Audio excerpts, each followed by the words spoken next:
Latina de American Call. Estamos muy felices de compartir con ustedes este nuevo rumbo, que con nuevas inversiones buscamos responder a las necesidades que nos demanda el futuro.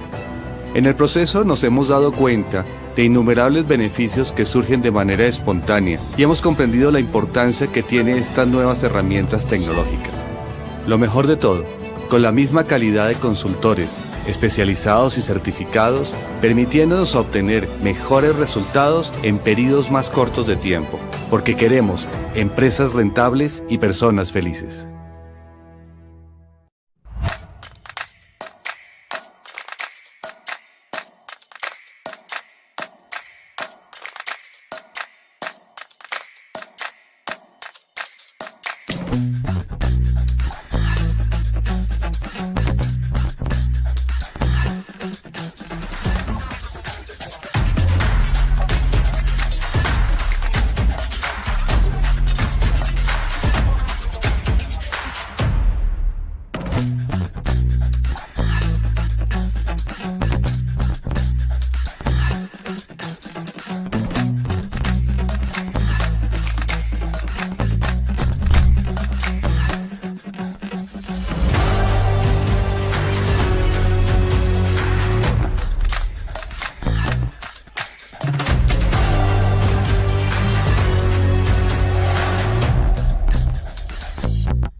Hola a todos, soy Carlos Arturo Gaitán, el CEO para América Latina de American Call.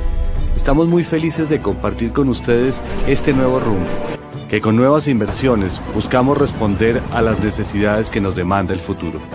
En el proceso nos hemos dado cuenta de innumerables beneficios que surgen de manera espontánea y hemos comprendido la importancia que tienen estas nuevas herramientas tecnológicas. Lo mejor de todo, con la misma calidad de consultores, especializados y certificados, permitiéndonos obtener mejores resultados en periodos más cortos de tiempo, porque queremos empresas rentables y personas felices.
Buenas tardes, nuevamente acá, tremendo panel el que nos acaba de dar Juanjo, Julio y Jorge, de verdad fue increíble. Y viene un panel que conecta mucho con el panel anterior, que tiene que ver con bienestar, y ellos lo mencionaron.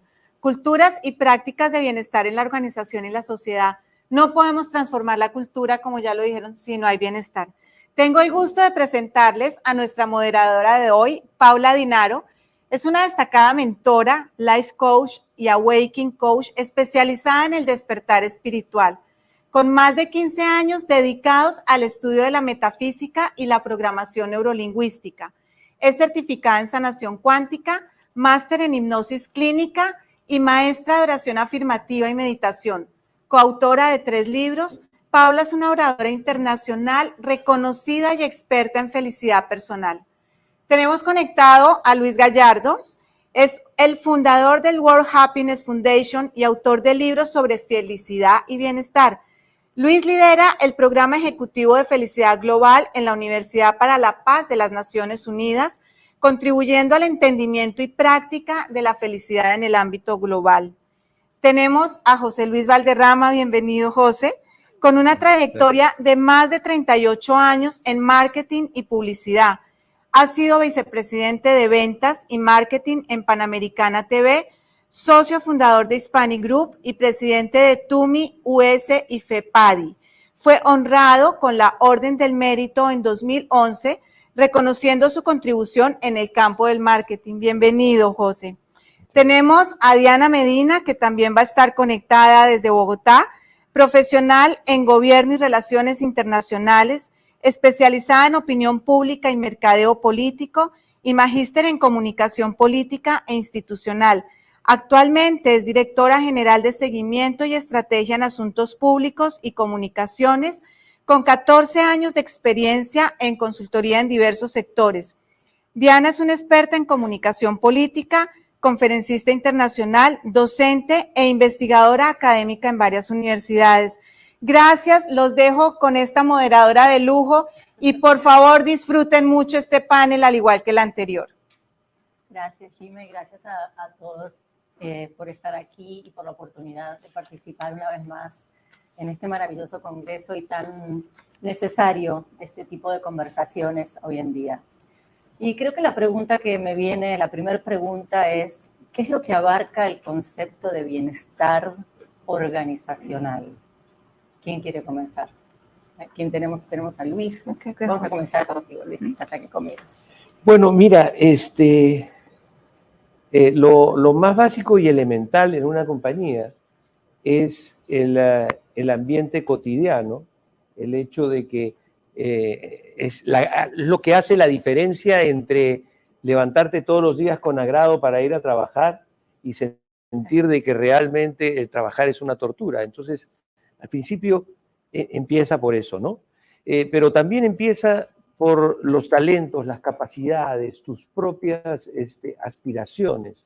Cada persona tiene que empezar por buscar que la actividad en la que se desarrolla, con la que se gane la vida, por lo menos le guste, ¿no? Siempre digo de que entre los 20 y los 30 años uno aprende un oficio. Entre los 30 y los 40 uno compite.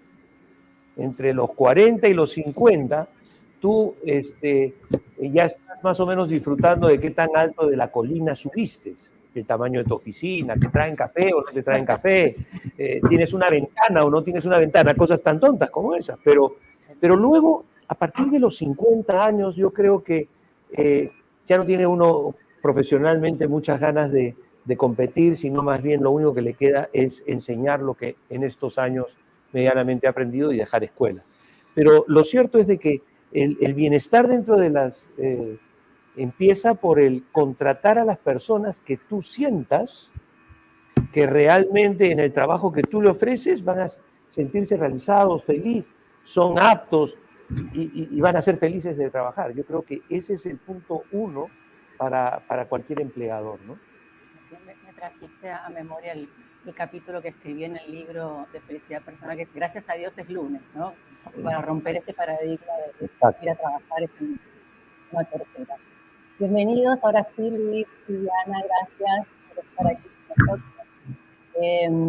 Luis, el concepto de bienestar y felicidad. A ver, tú escribiste el libro Capitalismo y es un concepto nuevo, una nueva narrativa.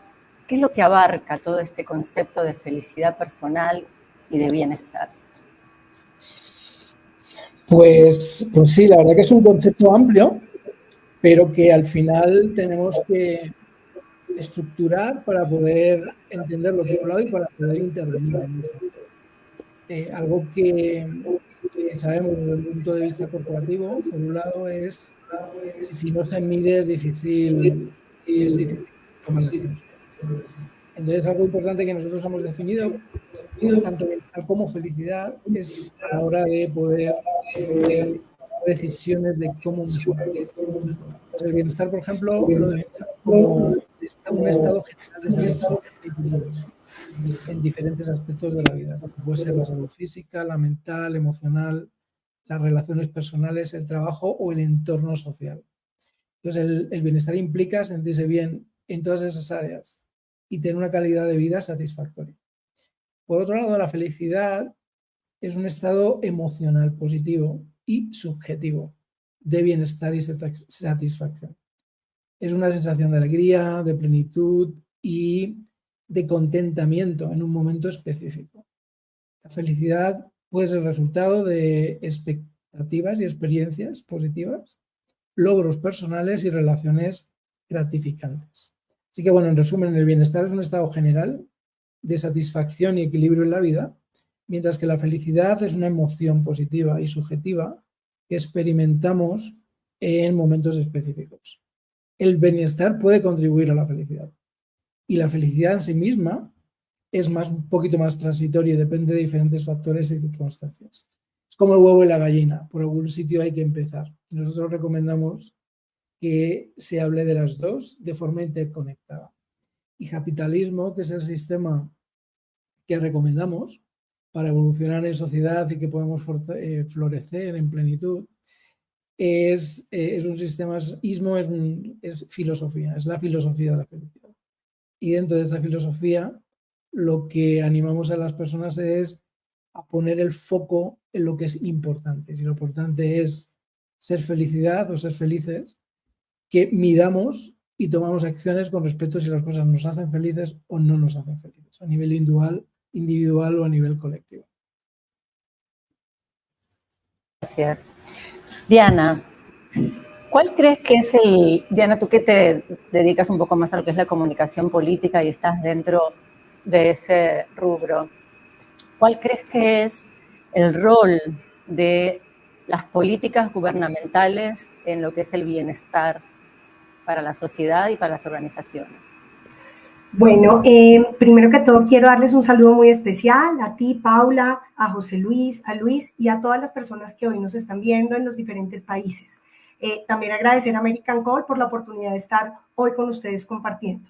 Mira, básicamente el tema de políticas públicas es muy importante porque no podemos hablar únicamente de esa responsabilidad de las organizaciones y las empresas frente al bienestar y la felicidad. Tenemos que ir más allá y es la responsabilidad que tienen también los gobiernos. Y ahí entramos a hablar de políticas públicas que realmente busquen el bienestar, que existan indicadores de felicidad. Pero este es un reto y es algo que relativamente se ha utilizado en nuestros países, lo hemos visto tal vez en otras latitudes, incluso en Europa con mucho éxito, en Estados Unidos también hay algunas experiencias. Cuando hablamos de Latinoamérica, creo que es uno de los puntos más trascendentales y es poder mirar y es cómo se están haciendo esas políticas públicas realmente para satisfacer a los ciudadanos y cómo se está haciendo seguimiento y medición a estas políticas y a estos programas. Entonces, básicamente, el bienestar no solo lo podemos pensar en organizaciones, fundaciones y empresas, sino más allá, ¿no? En los gobiernos y en los estados y en las políticas y programas que hacen para sus ciudadanos. Excelente. Yo creo que vamos como de lo macro a lo micro y de lo micro a lo macro, ¿no? Está como todo, es un círculo que se retroalimenta. ¿Cómo las empresas pueden participar activamente en lo que es en general el bienestar organizacional en las personas, ¿no? Bueno, mira, Lo que pasa es que aquí hay un tema que es muy importante en el propio funcionamiento de las empresas, en el propio aspecto de optimización del trabajo humano. Y cuando yo contrato a alguien, yo tengo un proceso de inducción, un proceso de experiencia y un proceso de optimización. Eso quiere decir que entre el día en que yo contrato a un empleado al día en que él se convierte en un generador de utilidad neta para mí, ¿correcto? Tengo un proceso en el cual yo voy a invertir en esa persona. Pero ¿cuánto tiempo me voy a beneficiar de eso y cuánto me cuesta perderlo como empleado para luego tener que pasar por el mismo proceso por otra persona y por otra persona y por otra persona? Entonces, ¿qué es lo que sucede? Mira, lo estábamos viendo hace un rato. Del total del universo de empresas en los Estados Unidos, el 99% de ellas son pequeñas y medianas empresas.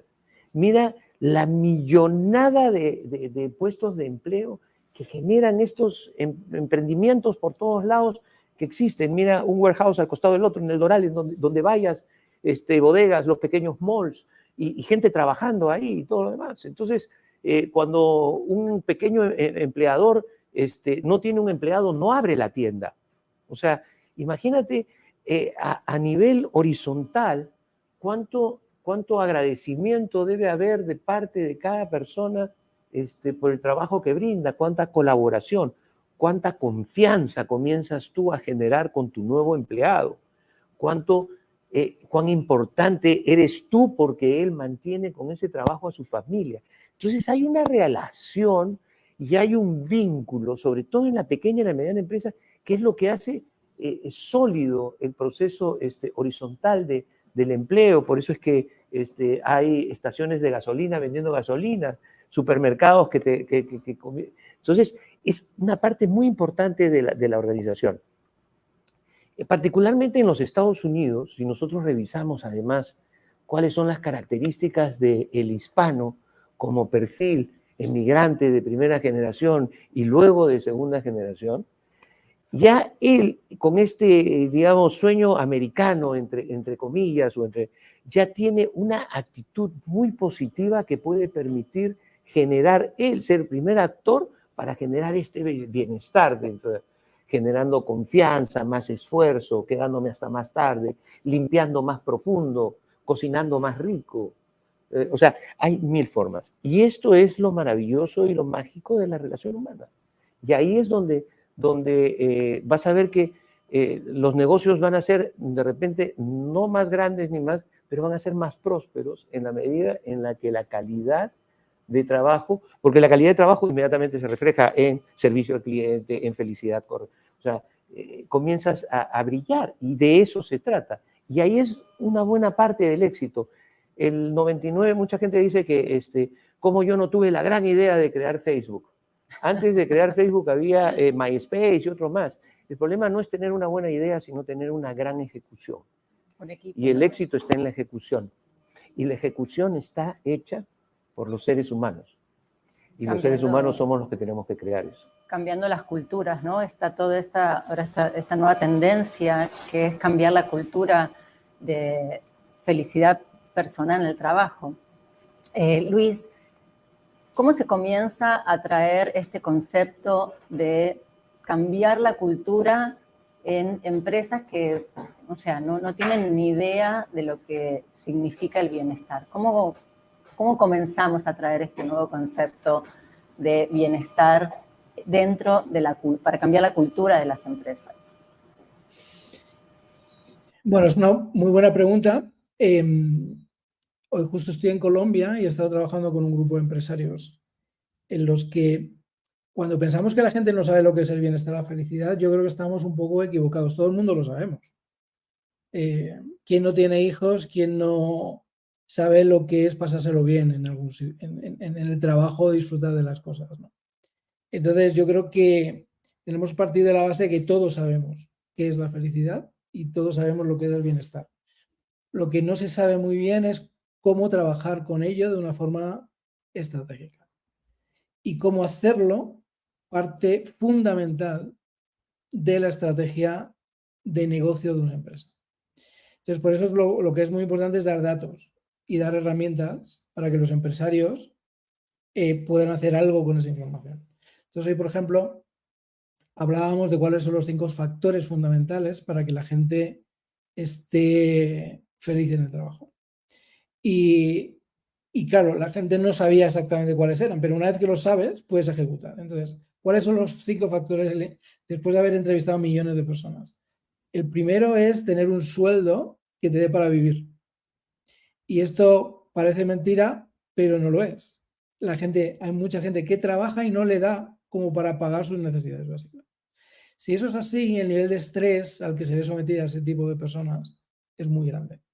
Se va a tener que buscar otro trabajo o va a tener que estar compaginando distintas actividades que le van a quitar, por un lado, rendimiento, por otro lado, le va a dar un estrés financiero que va a perjudicar todo el resto de su vida, ¿no? Entonces, el dinero da la felicidad, sí lo da, sobre todo si no tengo suficiente como para poder vivir.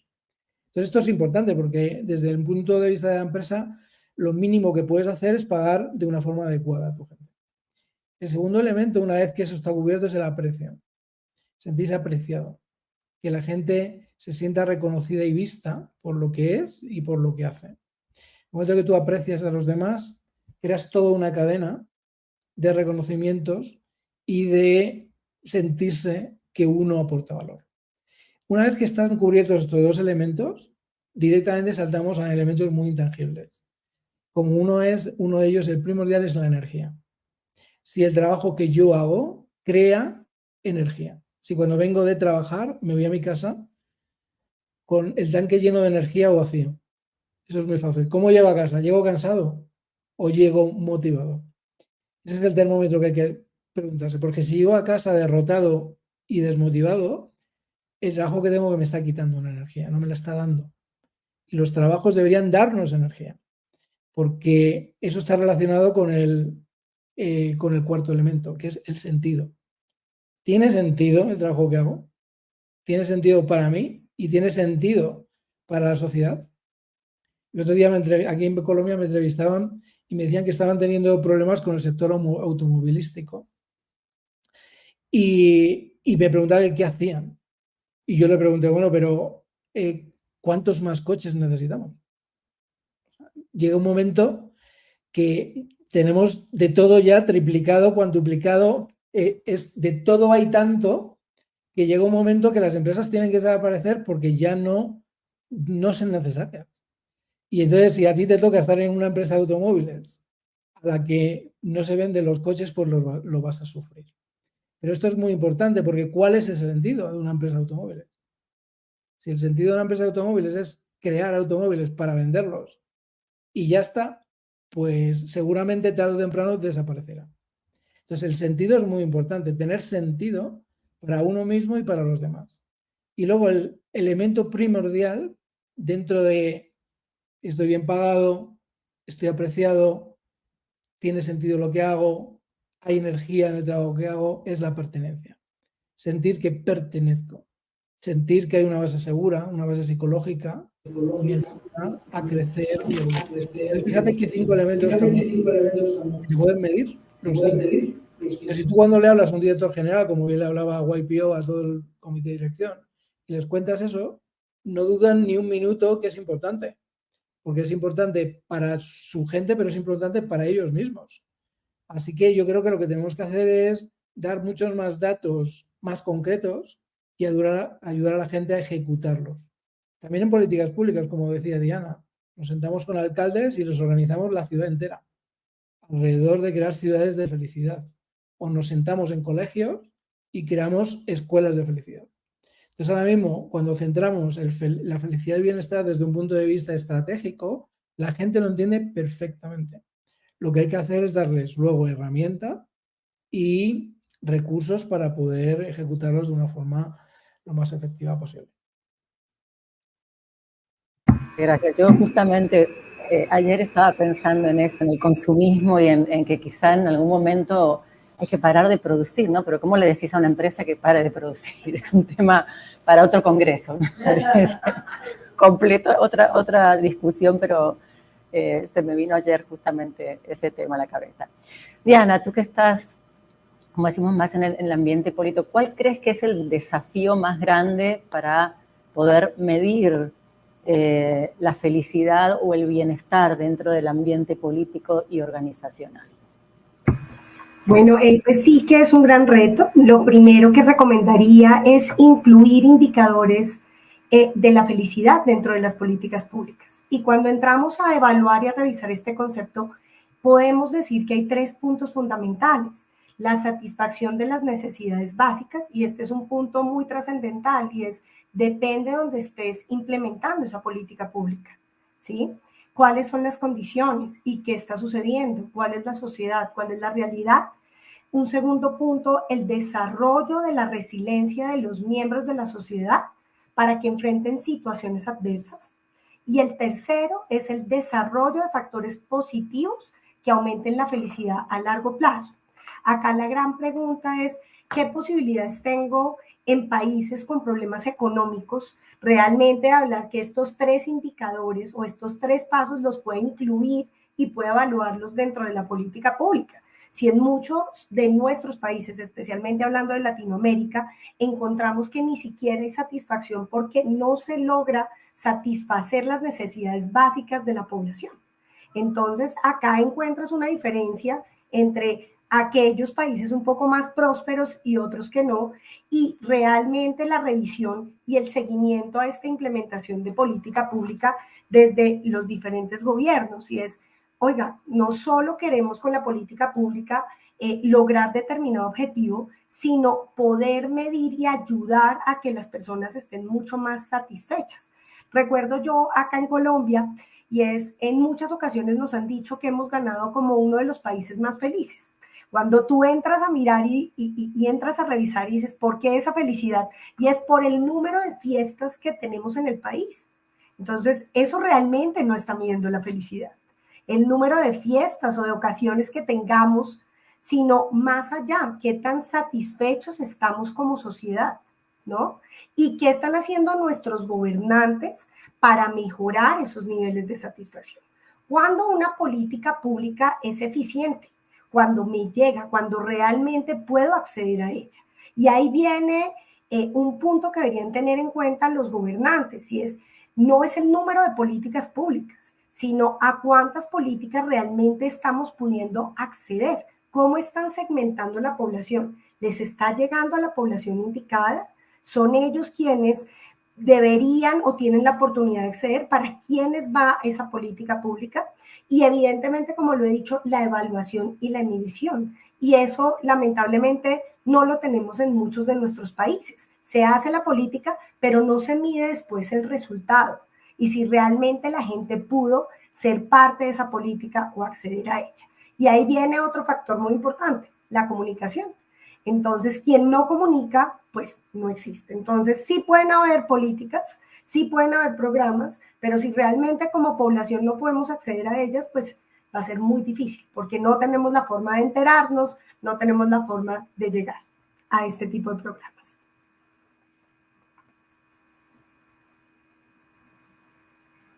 Muy duro de reconocer, pero es real. Colombia, Perú, you name it, no importa qué país. Nosotros crecemos, nos desarrollamos, tratamos de ser exitosos, pese a nuestros políticos y a nuestros gobiernos.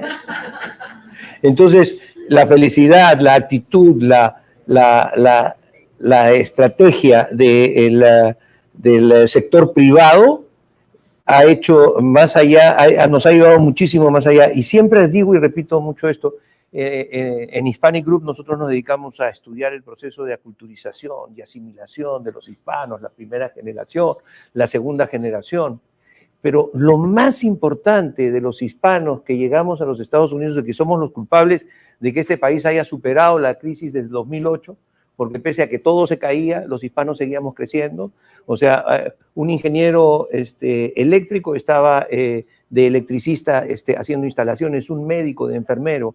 O sea, hemos estado sobrecalificados y hemos luchado y hemos sacado adelante todo esto. Pero lo más importante que tenemos todos en común es que todo hispano tiene un máster en crisis. Hemos nacido en crisis, hemos vivido en crisis y de cada crisis vemos una oportunidad. Y mientras que había gente en esta terrible crisis que se suicidaba, estábamos los hispanos diciendo, donde hay crisis hay oportunidad. Y eso hemos tratado de sacar adelante. Entonces, ¿qué es lo que sucede dentro de esta, de nuevo, esta filosofía ¿cómo se llama?, de bienestar? Ajá. La filosofía de bienestar empieza con la aspiración de la persona. No hay mejor empleado que el que quiere trabajar. No hay mejor profesional que el que quiere estudiar. No hay mejor entrepreneur que el que realmente quiere arriesgar. Entonces, cuando tú tienes esta actitud, ¿ok?, esa actitud comienza a liderar y a empujar el camino en la dirección correcta. Pero el problema más grande que tenemos los latinos en todos nuestros países se llama nuestra clase política, nuestra clase dirigencial, porque vivimos del populismo, del floro, del partido amarrado solamente por estas elecciones. Tenemos ese como el problema fundamental, por eso es que hay tanta emigración, por eso es que cuando venimos aquí somos exitosos, porque si nos diera la misma oportunidad ya, estaríamos donde estamos. Y entonces, eso es también un tema muy importante que todos tenemos la obligación de hacer. ¿Cómo? Enterándonos quiénes están postulando y yendo a votar con responsabilidad. Lo que está sucediendo ahorita en la Argentina, social. Dios mío, bueno, en fin. Yo te conozco hace muchos años, Luis, y tú eres una persona que ha hecho mucho trabajo personal, ¿no? Trabajo individual como líder consciente, ¿no? Que es un liderazgo consciente, que es lo que creo que estamos tratando de expandir, ¿no?, con todo este tipo de conceptos.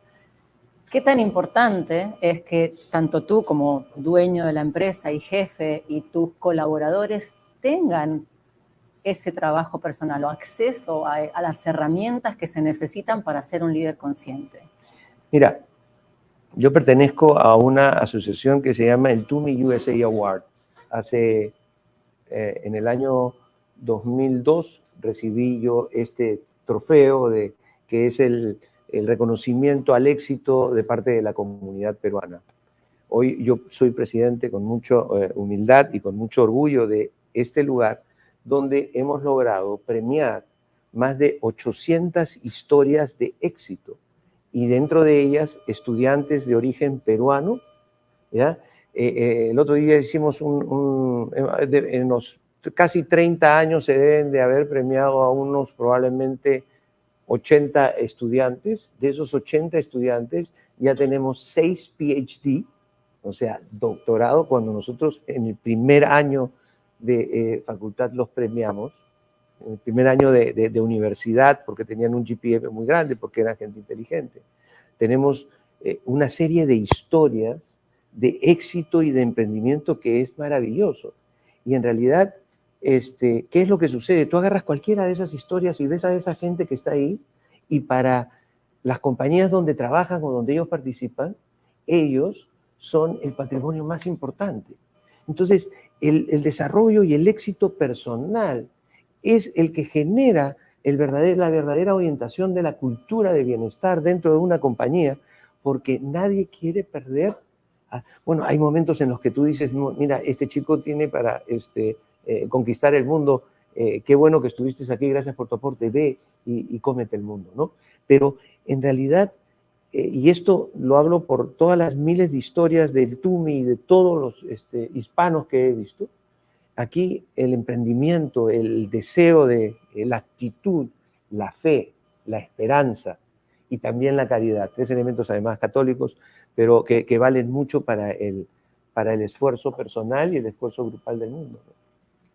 Excelente que trajiste la fe, ahora voy a hablar un poquito de eso. Luis, tú que has también estado por el mundo entero y eres una persona que se dedica justamente a educar a líderes en lo que es el liderazgo consciente y la felicidad. ¿Cuál es el aporte, o no sé si cuál es el aporte, pero cómo se comienza a trabajar con los líderes de gobiernos, de ciudades, como lo estás haciendo, para que ellos sean, como se hablaba en el panel anterior, el ejemplo del liderazgo, porque así es como se contagia, ¿verdad? Esto del liderazgo consciente. Bueno, el primer paso es preguntarles por qué hacen lo que hacen. O sea, es una pregunta clave, ¿no? En la consciencia hay 3 niveles básicos. Son 3 niveles que se pueden trabajar con distinta velocidad. Pero el primer nivel en este caso es ¿qué pasa? Entonces la pregunta es ¿qué está pasando? ¿Qué ha pasado? ¿Qué te ha hecho llevar a tener un cargo público? ¿Qué es lo que te lleva? La segunda pregunta es ¿por qué lo haces? Y ahí tienes que hacer más indagación. Porque el qué, al final, nos movemos por piloto automático. Prácticamente a partir de los 7 años el ser humano se mueve por piloto automático y no sabe muy bien ni por qué ni qué. Simplemente lo hace, pues porque todo el mundo lo hace. Y el tercer nivel es ¿para qué lo hago? Y ahí es donde, cuando damos con líderes conscientes, de verdad, es donde crean trascendencia y donde crean cambio fundamental, porque han hecho el trabajo suficiente como para darse cuenta de que lo que hacen tiene un para qué. Entonces, fíjate qué complicado es llegar a un nivel de para qué en líderes. Pero el primer paso es hacer una indagación, es una exploración en la que analizo a esos 3 niveles mi responsabilidad, sabiendo que cuando vemos un partido de fútbol, si hay 2 jugadores que se dan una patada en el campo, en las gradas se están aporreando. O sea, lo que hacen 2 líderes tiene tanto impacto a la hora de crear una ecología y una expansión, efecto mariposa, que no nos lo podemos ni imaginar. O sea, según estamos hablando, estoy leyendo que Israel está vetando el visado a los líderes humanitarios de Naciones Unidas y le está pidiendo a Guterres, que dimita. Entonces, claro, cuando ves ese tipo de acciones, lo que ellos no están calculando es la repercusión de efecto dominó que todo esto tiene en toda la humanidad. Porque ya estamos a un nivel de hiperconexión tan sumamente grande que el que 2 jugadores se peguen en un campo provoca que alguien asesine a otro a miles de kilómetros de distancia. Entonces tenemos que tener, cualquiera persona que esté en un puesto de liderazgo tiene que tener un autoconocimiento. Es muy importante que lo tenga, porque si no, lo que va a crear son reacciones constantes y la reacción va a tener una acción, la acción una reacción y eso va a ser un efecto en cadena en el que damos con gente un poquito calmada o al final los trastos siempre se echan a la cabeza de una forma determinada. Entonces, el lugar por el que nosotros empezamos es por la autocompasión. Entonces, si hay un lugar por donde empezar, es por el quererse a uno mismo. La mayoría de los líderes que toman decisiones en contra de algo están huyendo. Están huyendo de algún lugar. Han tenido un trauma transgeneracional cuando eran niños o no saben cómo gestionar de una forma no violenta sus emociones, sus sensaciones. Entonces, para eso, la clave es entrar en un espacio de autocompasión, en un espacio de entender qué me duele y por qué me duele y cómo lo curo. Ese es el primer espacio. Y el tema es que mucha gente acaba en puestos de liderazgo que no están sanos, que no saben cómo gestionar su vacío interno, que no saben cómo apreciar a los demás y que no saben cómo querer. Entonces hay que empezar por ahí, hay que empezar por el quererse, el autocuidado, el autoquererse y entrenar mucho eso, por el momento en el que alguien se quiere, va a querer a los demás, pero tiene que quererse de verdad, ¿no? Entonces, simplificadamente, ese sería el comienzo. Y como siempre, todo empieza por casa al final de cuentas. Así es. Diana, antes hablabas de la comunicación, ¿no? Y la importancia de comunicar estas políticas o estas culturas de bienestar hacia la sociedad o hacia dentro de la empresa. ¿Cuál es tu opinión de eso?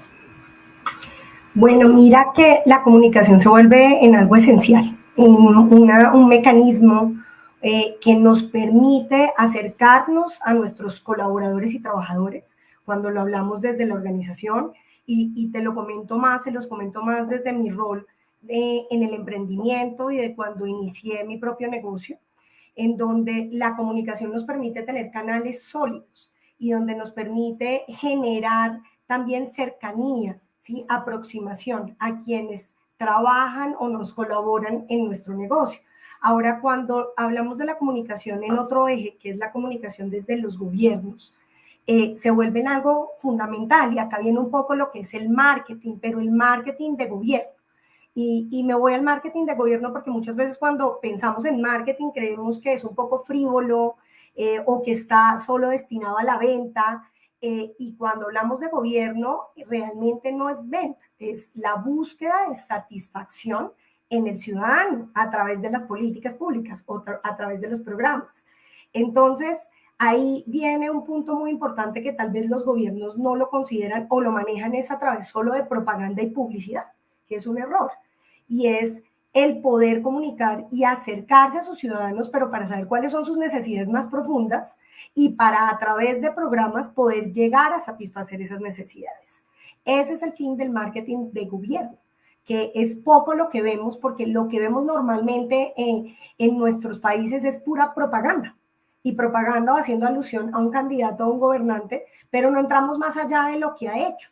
Entonces ahí es cuando la comunicación se vuelve un eje fundamental tanto en las organizaciones, porque nos permite interactuar, conocer y acercarnos a esos colaboradores, pero también dentro de los gobiernos y el gobernante, que tiene que saber y conocer de primera mano qué quiere ese ciudadano, ¿sí? Y cuáles son esas necesidades más profundas. Entonces, no podemos pensar en bienestar si no hay comunicación. Comunicar, la palabra clave para todo, ¿no? El diálogo, el preguntar, el hacer encuestas, la comunicación es la clave en todo tipo de relación.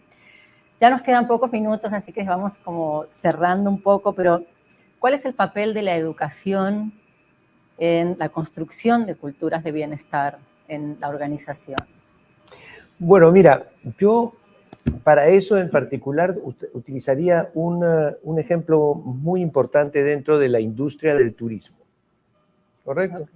Si tú te das cuenta, países como República Dominicana, como el mismo México, lugares donde la afluencia turística es tan grande y tanta masa laboral depende de este bienestar y esto que genera el turismo, inmediatamente tú te vas a dar cuenta de que hay una educación de toda esa sociedad en pro del visitante.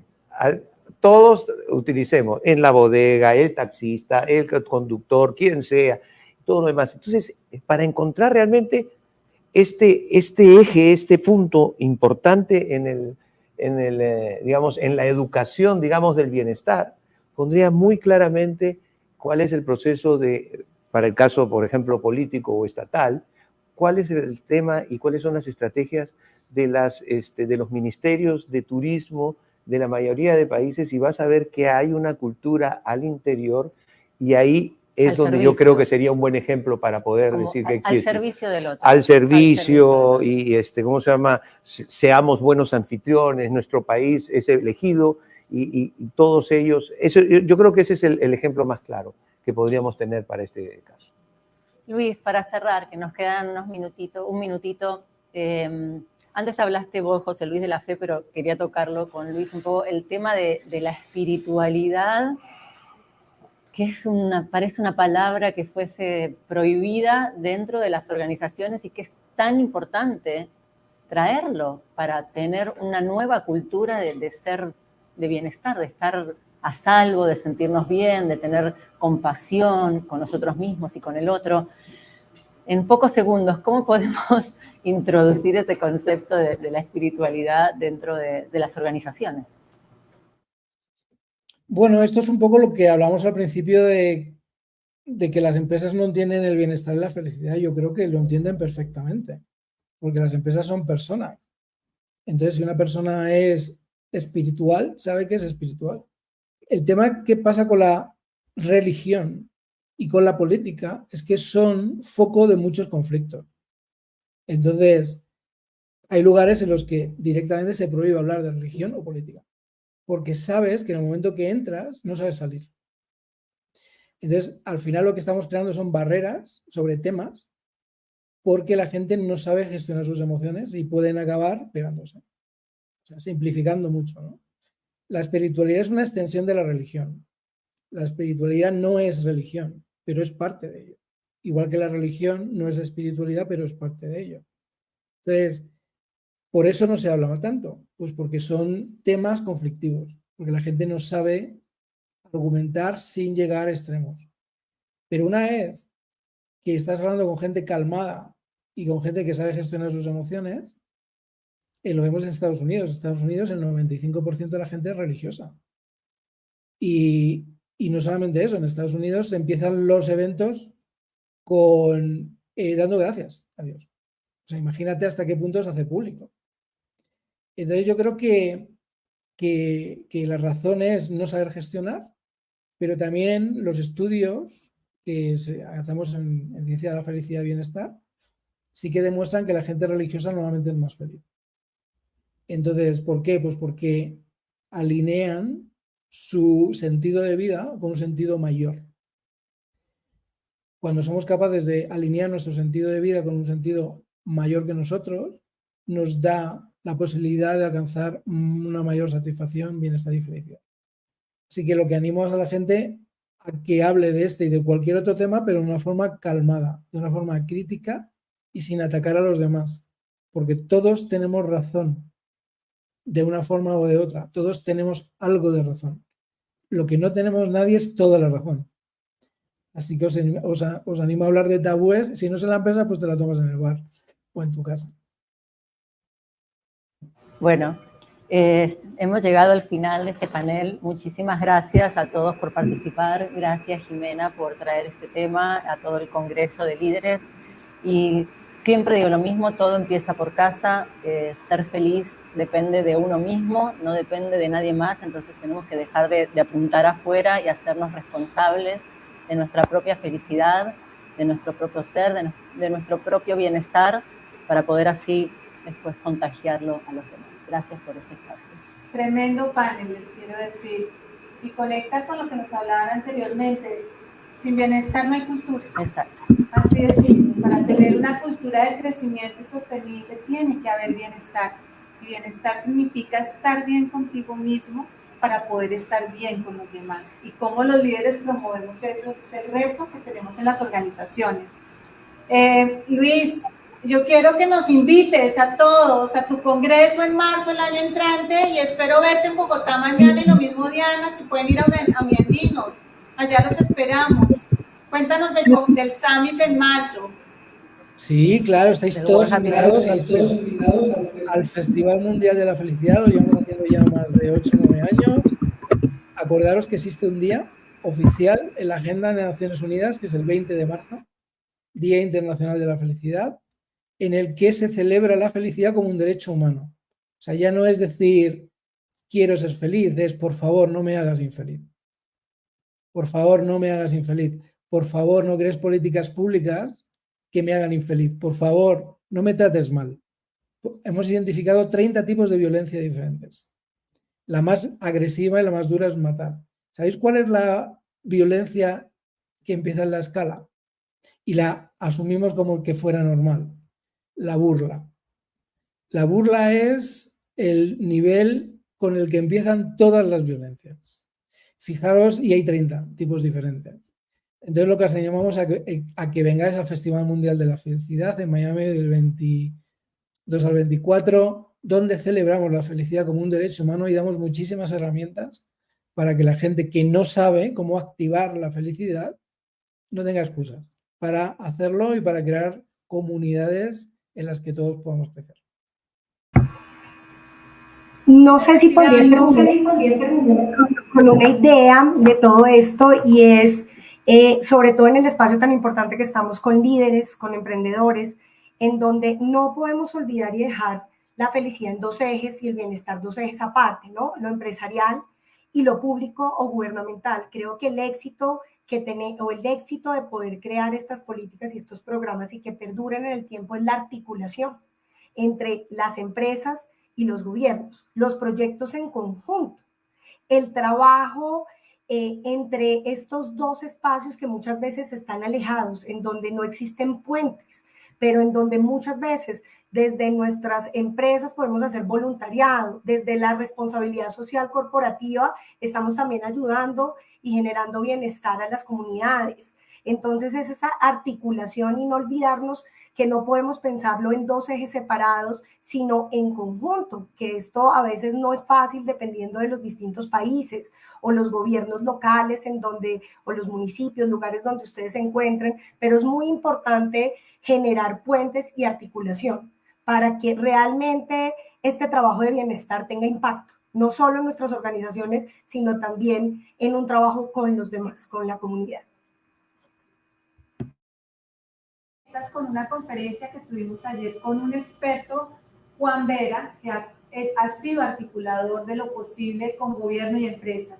Véansela, está grabada. Entren a www.americancall.com, le dan ingresar y la pueden ver. Bueno, nuestros patrocinadores, Natura, Avon, les tiene un regalo. Y Luis, por favor, y Diana, los espero en Bogotá para darles el abrazo personalmente y darles el regalo, porque no se pueden quedar sin el regalo. Bueno, los espero en Uniandinos, porque virtualmente no les llega, así que toca presencial y el abrazo se los envío virtual, pero se los quiero dar presencialmente. Muchas gracias a todos los que nos escuchan y a todos los que están acá.